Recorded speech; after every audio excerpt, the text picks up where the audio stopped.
Hello everyone, welcome back to our channel. आप सभी का इस यूट्यूब प्लेटफॉर्म पे स्वागत है। मेरा नाम है प्रतिभा। जो भी स्टूडेंट यूजीसी नेट दिसंबर अटेम्प्ट के लिए तैयारी कर रहे हैं और उनके पेपर सेकेंड में होम साइंस सब्जेक्ट है यानी गृह विज्ञान, आज की क्लास आप सभी स्टूडेंट के लिए काफ़ी इम्पॉर्टेंट है क्योंकि आज के सेशन में हम डिस्कस कर रहे हैं आपके PYQ यानी प्रीवियस ईयर क्वेश्चंस जो आपके होंगे यूजीसी नेट दिसंबर 2023 के। तो यहाँ पे हम पेपर 1 नहीं डिस्कस करेंगे, पेपर सेकेंड यानी जिनका सब्जेक्ट होम साइंस है वो डिस्कस करेंगे। साथ में एक्सप्लेनेशन के थ्रू क्वेश्चन को अच्छे से समझने की कोशिश करेंगे। तो आज का सेशन आप सभी को पसंद आए तो लाइक से सब्सक्राइब जरूर कीजिएगा। मेरे चैनल से जुड़े रहिएगा ऐसी ही इंफॉर्मेटिव क्लासेस के लिए। एंड स्टूडेंट, मैं शॉर्ट्स के माध्यम से भी आपको ट्रिकी चीज़ें शेयर करती हूँ जिससे आप कम समय में ज़्यादा चीज़ें सीख सके, तो उनको भी देखा करिए, उनसे आपको काफ़ी हेल्प मिलेगी। चलिए स्टार्ट करते हैं आज की क्लास और देखते हैं पहला क्वेश्चन क्या पूछा गया था। देखिएगा, यूजीसी नेट में एक चीज़ बहुत कॉमन है, जो आपके सीक्वेंस वाले क्वेश्चन है उसके साथ साथ जो मिलान वाले क्वेश्चन है वो बहुत ज़्यादा पूछे जाते हैं। इसलिए थोड़ा सा डेप्थ में आपको स्टडी करनी बहुत ज़रूरी है अगर आप यूजीसी नेट JRF क्लियर करना चाहते हैं तो देखिएगा, 2023 में जो आपका क्वेश्चन पूछा गया था वो आपकी मिलान से रिलेटेड है। पहला क्वेश्चन यानी योजना के मापदंड दिए हैं, यानी अनुक्रम में वास्तविकता, बी है अनुक्रम में लचीलापन, सी है आपका अनुक्रम में जटिलता और डी है अनुक्रम में स्पष्टता। देखिए, एक ही स्लाइड में दोनों चीजें नहीं आ पाएंगी, इसलिए इसका जो विवरण है वो मैंने नीचे दे रखा है, ठीक है। यानी कार्यों के स्वीकार्य क्रम का विस्तार, सेकंड है कार्यों के भीतर या उनके बीच के विशिष्ट क्रम की स्थिति, तीसरा है कार्यों के भीतर या उनके बीच के विशिष्ट क्रम का लचीलापन, एंड फोर्थ है आपका व्यक्तियों और कार्यों के बीच के अंतः संबंध की स्थिति, ठीक है। नीचे कोड दिए हुए हैं, ऊपर आपको प्रश्न देखना है और बताना है इसका जो करेक्ट आंसर होगा वो क्या होगा। इस तरीके से आपको शायद बताने में दिक्कत होगी क्योंकि आप ये चीजें नहीं पढ़ पा रहे। मैं थोड़ा सा छोटा कर देती हूँ तो शायद आपको अच्छे से दिखेगा। फिर फोर्थ ऑप्शन आपको नहीं दिख रहा है तो वो मैं आपको थोड़ा सा ऐसे कर दूंगी तो आप देख पाएंगे, ठीक है। चलिए, पहले इतना देख के आप एक अनुमान लगाइए कि इसमें से कौन सा मैच होगा, फिर मैं आपको बताती हूँ, ठीक है। तो यहाँ अगर स्टूडेंट हम पहली बात तो बात करें तो यहाँ जो लिखा हुआ है अनुक्रम में वास्तविकता यानी रियलिटी इन सीक्वेंस की बात हो रही है। तो जो सीक्वेंस ग्राउंड पर लॉजिकली फिट होते हैं, यानी मतलब क्या है इसका, यानी टास्क का एक ऐसा क्रम जो एक्चुअली स्वीकार और काम करने योग्य होता है। एग्जाम्पल से मैं अगर आपको समझाना चाहूँ तो जैसे मान लो एक रसोई घर का आप डिजाइन कर रहे हो, एक किचन का डिजाइन कर रहे हो ना, तो गैस के पास ही चिमनी होनी चाहिए। ये एक लॉजिक है ना, और रियलिटी भी है कि अगर उसके पास होगा तो वो ज्यादा हेल्प करेगा, ठीक। वहीं अगर हम बात करें सेकेंड ऑप्शन की यानी अनुक्रम में लचीलापन, ठीक है, फ्लेक्सिबिलिटी की बात करते हैं, तो मतलब अगर जरूरत पड़े तो सीक्वेंस जो है उसमें हम बदलाव कर सके। लचीलापन का मतलब यही होता है कि वो एक तरीके से बदलने योग्य हो, उसको हम बदल सके।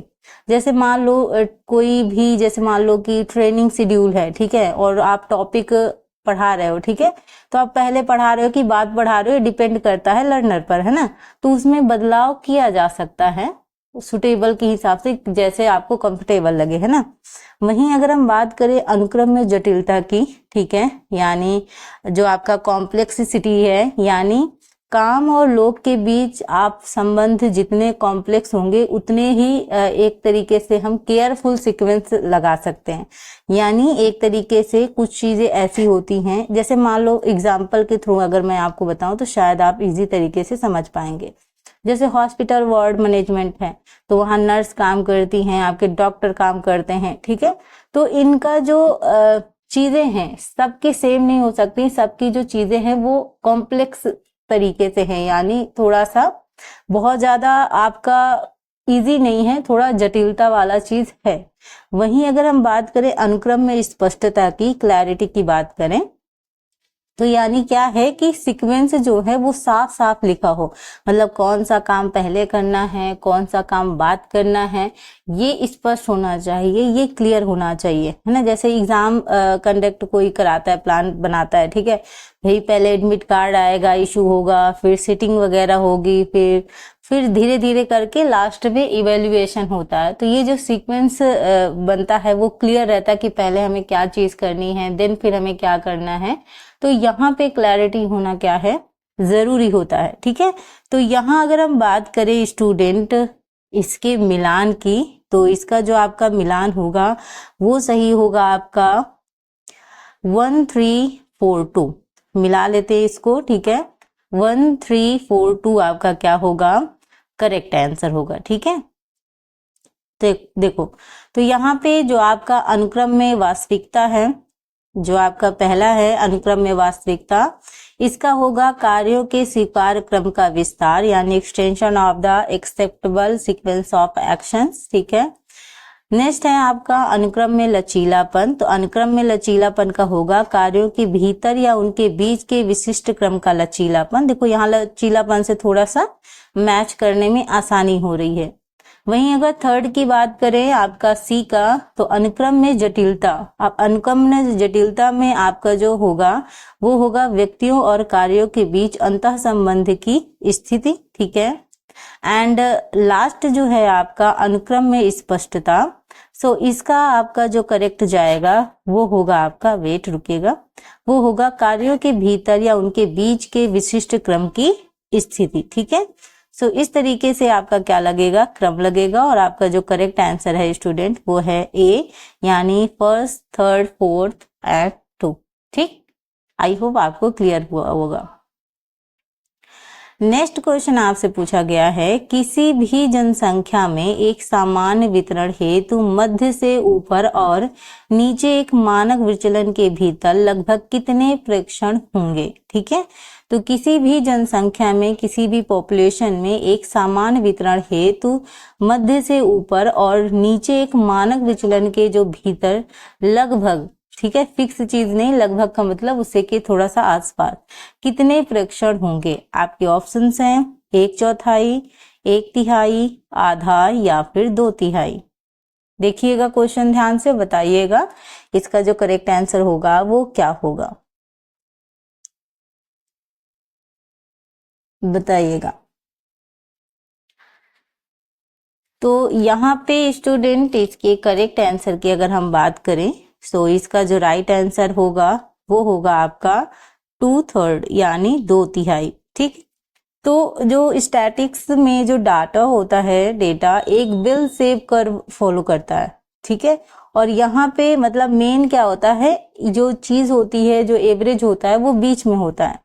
तो डाटा जो मेन होता है, इनके दोनों तरफ समान प्रोपोर्शन में ये थोड़ा सा बटा होता है। अगर हम यहाँ पे देखें तो इम्पीरिकल रूल क्या है, इम्पीरिकल रूल बताता है कि प्लस आपका 1 SD मतलब आपका 68% ऑब्जर्वेशन होता है, लगभग मतलब 2/3। वहीं अगर हम यहाँ पे बात कर ले स्टूडेंट, यहाँ पे प्लस 2 SD की बात करें तो यहाँ पे आपका 95% ऑब्जर्वेशन होता है।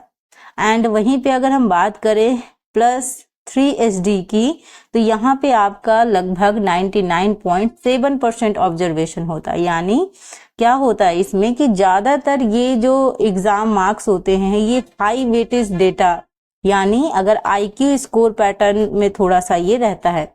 तो इस वजह से थोड़ा सा समझने वाली चीज ये है कि जैसे मान लो, अगर मैं आपको एग्जाम्पल के थ्रू इसको समझाना चाहूँ, तो जैसे मान लो कि किसी क्लास का जो एवरेज स्कोर है, ठीक है, वो आपका कितना है, 60 है, ठीक है। और जो SD है, जो आपका SD है वो कितना है आपका 10 है।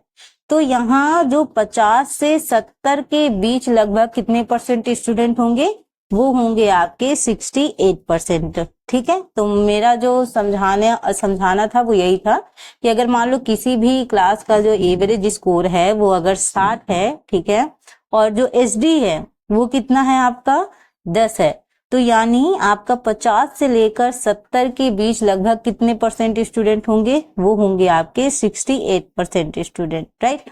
तो इस वजह से जो आपका आंसर है वो है आपका 2/3। चलिए नेक्स्ट क्वेश्चन आपसे पूछा गया है कि WIFS, ठीक है, कार्यक्रम में आप जो लाभार्थी हैं वो कौन हैं। आपके ऑप्शंस हैं गर्भवती और स्तनपान कराने वाली महिलाएं, बी है 6 वर्ष से कम आयु के बच्चे, सी है विद्यालय जाने वाले किशोर लड़कियां और लड़के एवं विद्यालय नहीं जाने वाले किशोर लड़कियां और लड़के, या फिर डी है केवल किशोरियां। तो जैसे ही केवल वाले क्वेश्चंस आते हैं हम ऑलरेडी उसको हटा ही देते हैं, क्योंकि केवल वाले क्वेश्चंस सही होने के चांसेस बिल्कुल ही कम होते हैं, या ऐसा कहें कि सही होते ही नहीं है। तो यहाँ तो पहली बात तो ऑप्शन डी को हम हटा देंगे। देन हम 3 क्वेश्चन में से आप राइट आंसर चूज कीजिए कि तीनों में से राइट आंसर क्या होगा। सो यहाँ स्टूडेंट जो आपका सही उत्तर है वो है आपका ऑप्शन सी, यानी विद्यालय जाने वाले किशोर लड़कियां और लड़के एवं विद्यालय नहीं जाने वाले किशोर लड़कियां और लड़के। तो भारत का जो आपका एनीमिया कंट्रोल प्रोग्राम है, ठीक है, उनका जो लक्ष्य है वो क्या है आपका 10 से लेकर 19 साल तक के जो किशोर यानी एडोलसेंस हैं उनमें क्या करना, जो आयरन की कमी है उसे दूर करना। ठीक है, आयरन की कमी, लौह तत्व की जो कमी है जिससे एनीमिया नामक बीमारी हो जाती है, यानी एनीमिया मतलब एक तरीके से रक्ताल्पता यानी खून की कमी होना एक तरीके से। तो यहाँ पे ये भारत सरकार द्वारा चलाया गया है ताकि आयरन की कमी को दूर किया जा सके। तो यहाँ पे स्कूल जाने वाले भी जो बॉयज एंड गर्ल्स हैं और जो स्कूल नहीं भी जा रहे हैं उनके भी लिए ये है। तो यहाँ पे वीक में एक बार आयरन, आप थोड़ा सा समझ लेंगे, कई बार ये भी ऑप्शंस के थ्रू आपको दे दिया जाता है। तो यहाँ पे आपके वीक में आयरन आपका 100 mg और प्लस उसके साथ जो फॉलिक एसिड है 500 mg ये टैबलेट दी जाती है। ठीक है, इतना याद रखेंगे। चलिए नेक्स्ट क्वेश्चन है क्वेश्चन नंबर 4 आप सभी के सामने पूछा गया है, निम्नलिखित में से कौन सी फैब्रिक टनल है। आपके ऑप्शंस हैं बटन पट्टी यानी प्लैकेट, बी है आपका फेसिंग, सी है आपका केसिंग और डी है आपका बंधनी यानी बाइंडिंग। तो देखिएगा क्वेश्चन ध्यान से और बताइएगा इसका जो करेक्ट आंसर होगा वो क्या होगा। तो यहाँ पे स्टूडेंट जो इसका राइट आंसर है वो है आपका ऑप्शन सी केसिंग। ठीक है, तो गवर्नमेंट इंस्ट्रक्शन में जो आपका केसिंग है वो कपड़े की वो जगह होती है जो टनल बनाती है जिसमें इलास्टिक या कॉर्ड हम डाला जाता है। जैसे मान लो कि आप केसिंग ऐसे समझ सकते हैं जैसे पैजामा में जो नाड़ा डालने वाली जो जगह होती है, जो बीच में हम पट्टी बनाते हैं एक तो जिसमें हम अंदर डालते हैं, तो उसमें क्या होता है उसी को हम क्या बोलते हैं, केसिंग बोलते हैं। ठीक है, याद रखिएगा। चलिए, और वहीं आप अगर बाइंडिंग की बात करें, ठीक है, या अगर हम फेसिंग की बात करें तो फेसिंग क्या है, नीट फिनिशिंग देने के लिए किया जाता है। ठीक, क्वेश्चन नंबर नेक्स्ट है आपका, निम्नलिखित को जीवन काल के विकास के क्रम में व्यवस्थित कीजिए। तो नीचे जो आपके दिए हुए हैं उनको जीवन काल के विकास के क्रम के हिसाब से हमें ऑर्डर में लगाना है। सो पहले आपका दिया हुआ है किशोरावस्था, ठीक है, देन आपका है वृद्धावस्था, फिर है शैशवावस्था, फोर्थ है आपका मातृ पितृत्व अवधि और फिफ्थ है आपका बाल्यावस्था। तो ये आपका जो जीवन काल का क्रम है वो आपसे पूछा गया है और ये जीवन काल के जो क्रम है उनको आपको सीक्वेंस से लगाना है कि स्टार्टिंग से लेकर लास्ट तक का सीक्वेंस कैसा लगेगा। नीचे आपके ऑप्शंस दिए हुए हैं, पहले ऊपर का क्वेश्चन देखें फिर आप बताइए कि इसका सीक्वेंस क्या लगेगा। इजी है स्टूडेंट, ये आप आराम से इस क्वेश्चन को कर पाएंगे। तो देखिएगा सबसे पहले आपका क्या होगा, शैशवावस्था यानी इन्फेंसी एज आएगी। ठीक है, देन उसके बाद आपका चाइल्डहुड आता है यानी बाल्यावस्था आती है। ठीक है, बाल्यावस्था के बाद आपका क्या आएगा, किशोरावस्था आएगा 3rd नंबर पे। किशोरावस्था के बाद आपका नंबर आएगा कौन सी स्टूडेंट बताइएगा, किशोरावस्था के बाद आपका नंबर आएगा मातृ पितृत्व अवधि। ठीक है, यानी ये 4th नंबर पे, एंड लास्ट में आपका ओल्ड एज आ जाता है यानी वृद्धावस्था आ जाती है। तो इस तरीके से आपका क्रम लगना चाहिए। यानी अगर हम कहें तो आपका तीसरा, उसके बाद आपका 5, देन आपका 1, फिर आपका 4 एंड देन आपका 2। ठीक है, तो लास्ट में आपका क्या होता है, ओल्ड एज होती है। तो ओल्ड एज के हिसाब से आपका सेकेंड वाला लास्ट में आएगा। देखते हैं, तो यहाँ पे देखिएगा पहले आपका 4 दिया है। सीक्वेंस यहाँ पे थोड़ा सा डिफरेंट लगा हुआ है, बट जो मैं आपको सीक्वेंस बता रही हूँ उसको आप सही मानेंगे। एक बार मैं फिर से मेंशन कर देती हूँ। तो यहाँ पे देखिएगा सबसे पहले आपका 3 आएगा यानी शैशवावस्था, देन आपका 5 आएगा आपका बाल्यावस्था, उसके बाद आपका आएगा 1 यानी किशोरावस्था, फिर किशोरावस्था के बाद आप पेरेंट्स बनते हैं। ठीक है, तो उसके बाद आपका आएगा 4th एंड देन लास्ट में आती है आपकी वृद्धावस्था। ठीक है, तो इस तरीके का आपका पूरा क्रम लगेगा। तो देखो यहाँ पे अगर हम बात करें आपके शैशवावस्था की यानी इन्फेंसी एज की बात करें, तो ये इसमें क्या होता है कि जो फिजिकल ग्रोथ होता है वो बहुत तेजी से होता है। तो कई बार क्वेश्चन पूछा जा सकता है कि जो फिजिकल ग्रोथ होती है रैपिड तरीके से वो किस एज में होती है, तो वो आपकी शैशवावस्था में होती है। ठीक है, एंड यहाँ पे बेसिक ट्रस्ट धीरे धीरे बच्चा डेवलप करता है, जो हम लोगों ने एरिक्सन की थ्योरी में भी पढ़ा था, ट्रस्ट वर्सेस मिसट्रस्ट वाला इशू। ठीक है, यानी थोड़ा सा कॉन्फ्लिक्ट चलता है। अगर बच्चे को प्यार मिल रहा है, दुलार मिल रहा है, उस पर ध्यान दिया जा रहा है, तो बच्चे का ट्रस्ट डेवलप होता है। और अगर ध्यान नहीं दिया जाता है तो बच्चा का ट्रस्ट टूटता है, मतलब विश्वास नहीं कर पाता वो दुनिया के ऊपर। तो वो हम लोगों ने एरिक्सन की थ्योरी में भी थोड़ा सा स्टडी किया था। अगर हम बाल्यकाल के बाल्यावस्था की बात करेंगे, चाइल्डहुड की बात करेंगे, तो लैंग्वेज डेवलपमेंट होना स्टार्ट हो जाता है बच्चे का काफी बेहतर तरीके से। कॉग्निटिव स्किल बच्चा सीख जाता है, स्कूलिंग एज इसको कहा जाता है। ठीक है, वहीं अगर हम अडोलसेंस की बात करें, किशोरावस्था की, तो ये तूफान और तनाव की अवस्था है। कई सारे फिजिकल मेंटली चेंजेस होते हैं बच्चे के अंदर, तो कई सारे कॉन्फ्लिक्ट में बच्चा रहता है और आइडेंटिटी खोजने की कोशिश करता है, अपनी पहचान बनाने, और पहचान मतलब मैं कौन हूँ, ठीक है, क्या है मेरा अस्तित्व। और यहाँ पे एक चीज और मेंशन कर रही हूँ कि शैशवावस्था में जैसे रैपिड आपका फिजिकल ग्रोथ होता है, वैसे ही किशोरावस्था में भी ग्रोथ होती है। ठीक है, ग्रोथ, हाँ मतलब वृद्धि। ठीक, एंड अगर हम बात करें यहाँ पे 4th आपका, ठीक है, तो यहाँ पे कैरियर है, फैमिली है, रिस्पॉन्सिबिलिटी आ जाती है। अब आपकी शादी वगैरह हो गई, आप बच्चे हुए, माता पिता बने, तो इसकी वजह से क्या है, रिस्पॉन्सिबिलिटी रहती है, कैरियर पे लोग ज्यादा फोकस करते हैं, फैमिली ओरिएंटेड होते हैं। तो यहाँ पे आपका 4th पे आ गया, एंड देन लास्ट में आपका वृद्धावस्था आ जाती है। तो रिटायरमेंट की एज होती है, फिजिकल थोड़ा सा डिक्लीन होते हैं, विजडम शेयरिंग वगैरह का चीज होता है। ठीक है भाई, अपना हमने जो किया वो शेयरिंग वगैरह होती है। तो लास्ट में आपका ओल्ड एज आ जाती है। आई होप आपको चीजें क्लियर हुई होंगी। ठीक है, नेक्स्ट क्वेश्चन की बात करें तो पूछा गया है, रेडियो किसका माध्यम है? What medium is radio? ठीक है, इंग्लिश थोड़ा सा चेंज है, मतलब जिस तरीके से सेंटेंस देना चाहिए वैसे नहीं है। पहला है जनसंचार यानी मास कम्युनिकेशन, बी है आधिकारिक संप्रेषण ऑफिशियल कम्युनिकेशन, सी है समूह संप्रेषण यानी ग्रुप कम्युनिकेशन, और डी है आपका अंतर व्यक्तिक संप्रेषण यानी इंटरपर्सनल कम्युनिकेशन। तो बताइएगा जो आपका रेडियो है, पहले के जमाने में तो टीवी भी इतना कौन देखता ही था, होती भी नहीं थी स्टार्टिंग में सबसे पहले तो रेडियो ही था, रेडियो ही लोग सुना करते थे। कोई भी अलर्ट वगैरह आता या कोई भी सूचना होती है, ये रेडियो के माध्यम से होती थी। अब तो भाई मोबाइल फोन हो गए हैं इतने, एंड्रॉइड वगैरह, तो इतना रेडियो का चलन नहीं है। फिर भी अभी आप पुराने घरों में देख लेंगे तो रेडियो अभी भी आपको मिल जाएगा। सो रेडियो किसका माध्यम है स्टूडेंट, बताइएगा। सो यहाँ पे रेडियो जो है स्टूडेंट, वो है आपका मास कम्युनिकेशन यानी जनसंचार का एक क्या है, माध्यम है।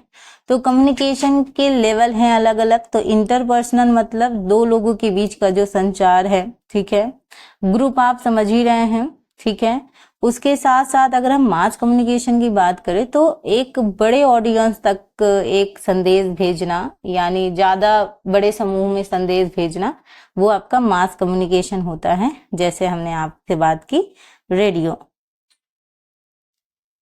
नेक्स्ट क्वेश्चन है आपका, निम्नलिखित में से कौन से फूड पैकेजिंग के महत्वपूर्ण कार्य हैं? तो फूड पैकेजिंग के आपके कार्य पूछे गए हैं, ऑप्शंस देखते हैं। सबसे पहला ऑप्शन है आपका, पूछा गया है खाद्य उत्पादन की गुणवत्ता और ताजगी का परिरक्षण।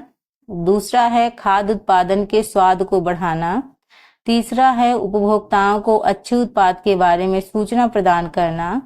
फोर्थ है अच्छे उत्पादन को बढ़ावा देना। और फिफ्थ है आपका खाद्य उत्पादन की पोषक गुणवत्ता का संवर्धन करना। ठीक है, और इसको आपको सही उत्तर बताना है। इन सभी में से राइट आंसर क्या होगा? एक बार फिर क्वेश्चन देखिए, कौन से फूड पैकेजिंग के महत्वपूर्ण कार्य हैं?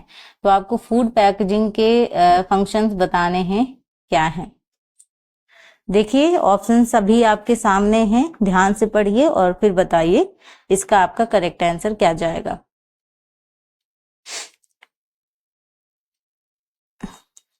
तो स्टूडेंट यहाँ पे अगर हम राइट आंसर की बात करेंगे तो राइट आंसर आपका होगा खाद्य उत्पादन की गुणवत्ता और ताजगी का परिरक्षण।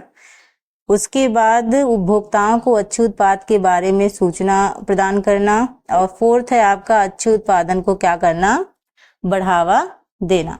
तो ये उनके फूड पैकेजिंग के कार्य हैं। तो फूड पैकेजिंग केवल एक डिब्बा या रैपर नहीं है, ये एक प्रोटेक्शन और एक इंफॉर्मेशन और मार्केटिंग का एक टूल होता है। ठीक है, तो यहाँ पे अगर बात करें प्रिजर्वेशन की, तो प्रिजर्वेशन मतलब जो चीजें स्पॉइल हो रही हैं उन्हें रोकना, उनकी जो सेल्फ लाइफ है उनको बढ़ाने का काम करता है।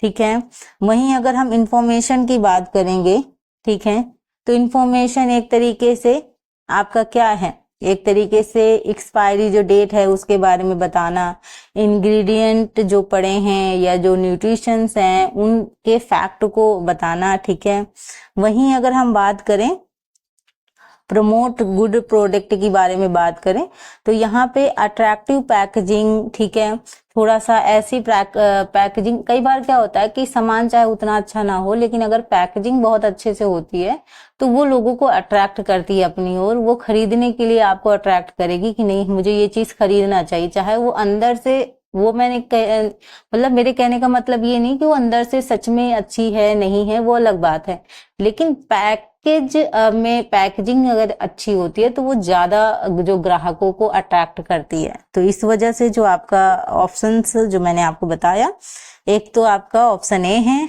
फिर ऑप्शन 3 और उसके बाद option 4, providing information to consumer about good product. ठीक, तो यहाँ पे आपका जो करेक्ट आंसर था वो 1, 3 एंड 4 था, जो ऑप्शन आपका डी है। नेक्स्ट क्वेश्चन है आपका क्वेश्चन नंबर 8, निम्नलिखित में से कौन सा एक अच्छे प्रतिचयन प्रकल्प की विशेषताएं नहीं है यदि वह है? तो निम्नलिखित में से कौन सा एक अच्छे प्रतिचयन प्रकल्प की विशेषताएं नहीं है यदि वह है? ऑप्शंस देखते हैं, क्या है ऑप्शन? प्रतिनिध्यात्मक प्रतिदर्श प्रदान करता है। ठीक है, बी है आपका प्रणालीगत पूर्वाग्रह पर नियंत्रण नहीं करता है। सी है आपका लघु प्रतिचयन त्रुटि पैदा करती है। और डी है आपका उपलब्ध निधि के संदर्भ में लाभप्रद है। तो एक बार फिर से क्वेश्चन पढ़ लीजिए कि कौन सा एक अच्छे प्रतिचयन प्रकल्प की विशेषता नहीं है यदि वह है? सैंपलिंग की बात हो रही है, बताइएगा। क्वेश्चन आप सभी के सामने है, बताइएगा इसका जो राइट आंसर होगा वो क्या होगा। सो राइट आंसर है स्टूडेंट ऑप्शन सेकेंड, यानी प्रणालीगत पूर्वाग्रह पर नियंत्रण नहीं करता है। ठीक है, तो यहाँ पे अगर बात करें तो आपका जो रिसर्च सर्वे में सैम्पलिंग है वो क्वालिटी रिजल्ट को मतलब एक तरीके से डायरेक्ट इम्पैक्ट करती है। तो यहाँ पे गुड सैम्पलिंग की अगर हम बात करें तो यहाँ पे कंट्रोल बेस्ड होनी चाहिए, स्मॉल सैम्पलिंग एरर वगैरह ना हो। ठीक है, और थोड़ा सा अगर हम यहाँ पे बात करें तो जो आपकी सिस्टमैटिक आपका बेस है ये कंट्रोल नहीं होता, तो तो ये पूरा क्या होता है, जो सर्वे होता है वो आपका अनरिवर्सिबल हो जाता है। तो इस वजह से आपका जो ऑप्शन सेकंड है स्टूडेंट, वो आपका क्या होगा, करेक्ट आंसर होगा।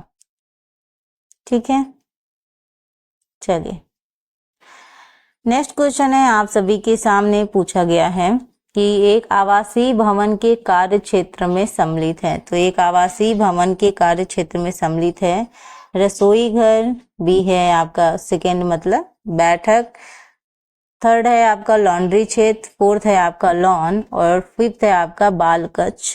ठीक है, यानी बच्चों का कमरा। अब आपको जो नीचे विकल्प दिए हैं उनमें से आपको सही चुनना है।